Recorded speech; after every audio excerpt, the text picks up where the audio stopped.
Vamos mostrar como é que tira esse barulho aqui.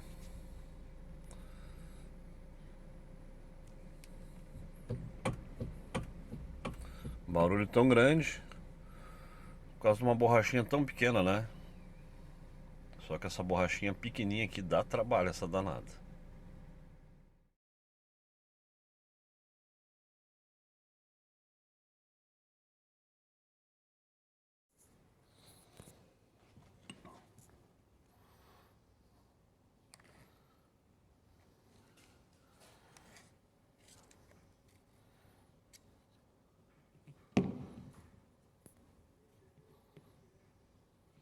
O que era a diferença?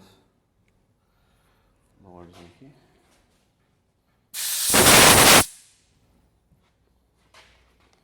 Pode falar lá dentro.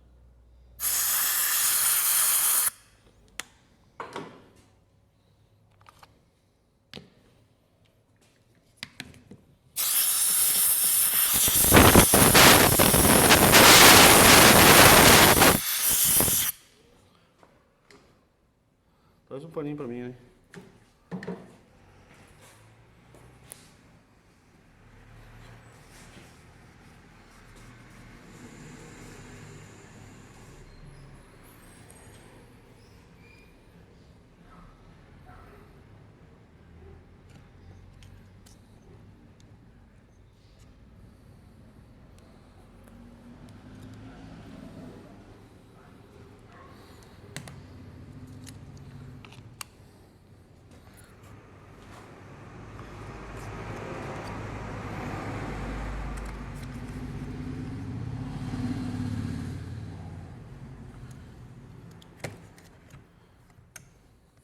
Então, pessoal, montado o Kia Soul, tá aqui o que sobrou da bucha velha. Vocês viram ali no vídeo que ela tava completamente esfarelada.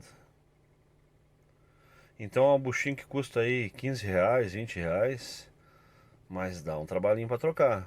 Ah, é muito trabalho? Não, dá trabalho e a gente tem que ter cuidado para desmontar e para remontar, tá?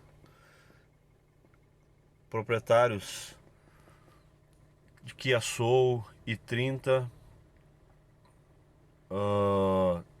essa coluna de direção é igual isso aqui, tem essa peça, né, os i30 também. Deixa eu só ajeitar aqui o foco.